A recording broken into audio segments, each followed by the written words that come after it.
Assalamu alaikum class. In this video we are going to start chapter number 4, gradient, divergence and curl.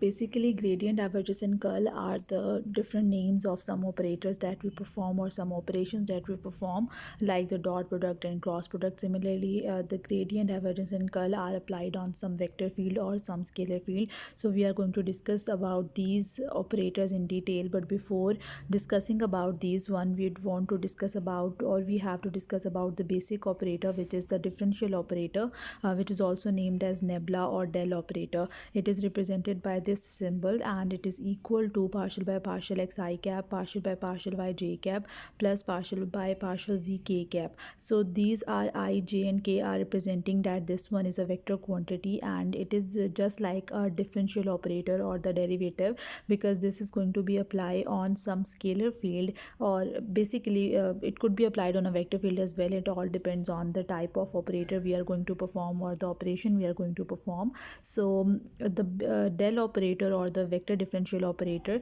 is a vector quantity represented by this operator, which is also named as nebula or del operator, and it is equal to the vector in which the x component is partial by partial x, y component is partial by partial y, and the k component is partial by partial z. So now with the help of del operator, we are going to define the gradient. Gradient is basically an operation in which we simply apply the del operator on a scalar field. So here you can see that we are applying the del operator on a scalar field phi, and it will be equal to partial by partial phi by partial x I cap plus partial phi by partial y j cap plus partial phi by partial z k cap, where phi is a scalar field. So the gradient is defined on a scalar field and it provides us a vector quantity, or you can say that in case of gradient, the input is a scalar field and the output is going to be a vector field. The gradient of phi is represented by del of phi, and it is equal to the vector quantity in which the x component is partial phi by partial x, y component is partial phi by partial phi, and the k component or the z component will be partial phi by partial z. Furthermore, if you want to define the component of del phi in the direction of some unit vector A, then we simply take the dot product of del of phi with the unit vector A, and it is also named as the directional derivative of phi in the direction of the vector A. So how you can see or define this as in the previous cases, when we are given with a vector quantity and we want to calculate its projection on the I unit vector or on the x-axis, we simply take the dot product of that vector with unit vector I. Or if we want to find out the component of the vector along the z-axis, or we want to find the projection of that vector on z-axis, we simply take the dot product with k. So in the same case, if del of phi is a vector quantity and we want to find out the component in the direction of some unit vector A, we simply take the dot product with unit vector A. Physically, it represents the rate of change of phi in the direction of A. Here you can see the gradient as well. We have the question number 1, in which the scalar field phi is given to us 3x square y minus y cube z square, and we have to find out the gradient of phi or del of phi at the point 1, -2 and -1. So simply gradient of phi will be equal to, here you can see this is my del operator and it is going to be applied on the scalar field, which is given to be 3x square y minus y cube z square. So simply the I component will be partial phi by partial x, that is I'm going to apply this partial by partial x on the scalar field phi, plus j component will be partial phi by partial y, and we have to take the partial derivative with respect to z for the k component. So here it is clear. Now its derivative, partial derivative with respect to x is going to be 6x, so it is going to be 6xy I cap, plus we will take the derivative of this expression with respect to y, and it is going to be 3x square minus 3y square z square j unit vector j minus, and the derivative of the expression with respect to z, which is going to be minus 2y cube z k unit vector. And now we have to find out the gradient at the point 1, -2, -1, that is x is equal to 1, y is equal to -2 and z is equal to -1. So inserting the values, we get the vector -12 I cap, -9 j cap, -16 k cap. So this is how we can find out the gradient of any scalar field. Next, we have question number 3, in which again we have to find out the gradient of the scalar field, and the scalar field is given to be ln of r.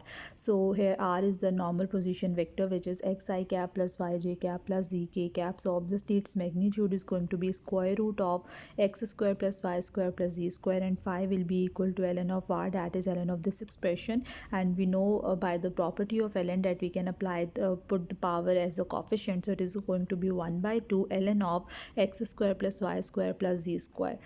So now we are going to apply a gradient on this. So del of phi is going to be 1 by 2 del of the expression, that is ln of x square plus y square plus z square, and clearly 1 by 2 will remain as a constant term as it is. And when we apply the del operator on the scalar field, the I component will be represented as the partial derivative of the expression with respect to x. Then for the j component, we are going to take the partial derivative of the expression with respect to y, and for the k component, we are going to take the partial derivative of the expression with respect to z.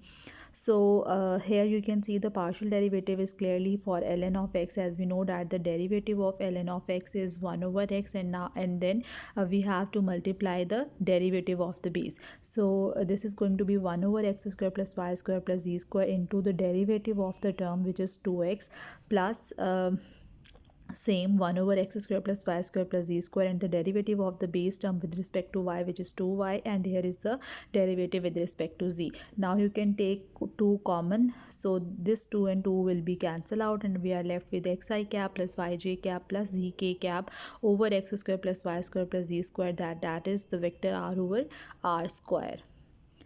For the second part, we have phi or the scalar field to be 1 over r, where simply r is the normal position vector. So, and r is representing its magnitude, that is 1 over square root of x square plus y square plus z square. And similarly, we are going to apply the derivative on it with respect to x, with respect to y, and with respect to z for x, y, and z components respectively. And here is the derivative for which we have to apply the power rule.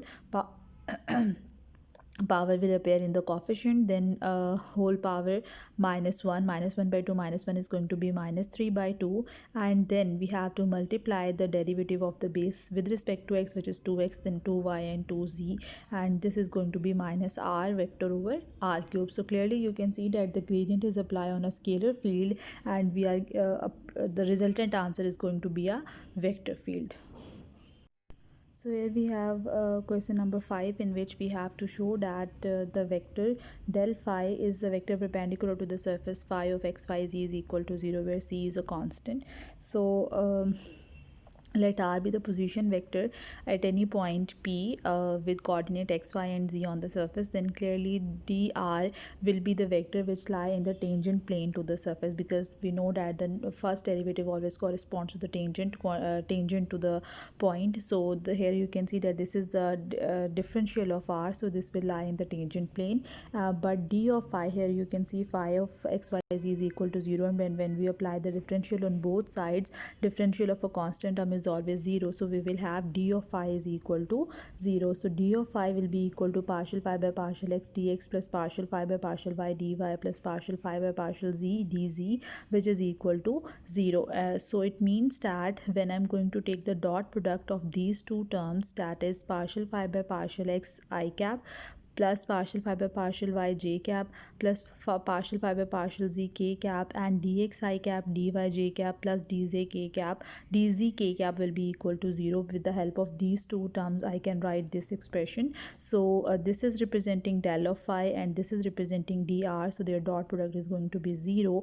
That means that del phi is perpendicular to dr, therefore it is perpendicular to the whole surface.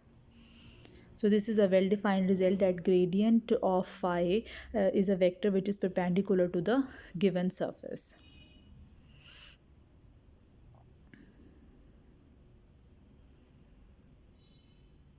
Here it is clear that this, when I'm going to solve this dot product, I'm going to have this expression. So we have simply put this expression is equal to the dot product of the two vector quantities. Next we have question number 6, find a unit normal to the surface, given surface at the point 2, minus 2 and 3. So when we are given with the surface and we have to find out a unit normal, so we have discussed over here that del of phi or the gradient of phi always represents a vector which is perpendicular to the surface or normal to the surface. surfaces. So simply we will find out the gradient of phi, and here we have the answer. And to find out the gradient of phi at some particular point, we have put the values of x, y and z in the expression, and here is the vector quantity which is the required, but we are required with the unit normal. So we will find out the magnitude of the expression and then we will divide it by the magnitude. So here is the unit normal in the direction which is opposite to the above, because here we have to find out the unit normal which could be in the upward direction or in the downward direction. So we are just changing the signs over here to get the second unit normal. Next we have question number 10. Find the directional derivative of phi at the point in the direction of 2i cap minus j cap minus 2k cap. So we have discussed that we can find out the directional derivative, or we can find out the derivative of or the component of del phi in the direction of a particular vector, and for which we simply have to take the dot product of del phi with the unit vector in the given direction. So at first we will find out the del of phi. So here we have find out the del of phi, and then we will put the value or the point 1 minus 2 minus 1. So we get the answer 8i cap minus j cap minus 10k cap. Now to find out the directional derivative in the direction of the given vector, let's suppose we take it to be the vector a, and then we will find out its magnitude so that we can find out the unit vector. So here you can see that we are dividing the vector by its magnitude. So here is the unit vector, and then we will take the dot product of del phi with this unit vector to get the resultant, which is 37/3 in this case.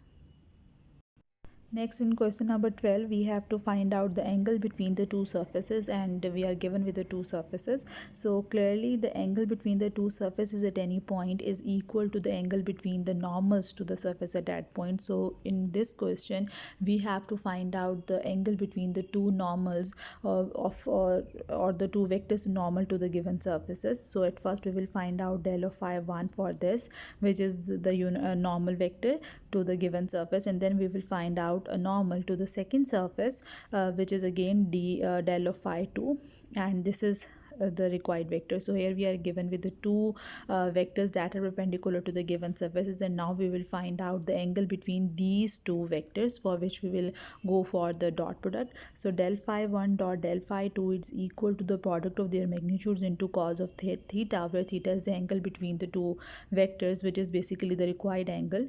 So we will put the values over here, and we can find out the angle of theta easily with the help of cos inverse function, which is 54 degree 25 minutes in this case.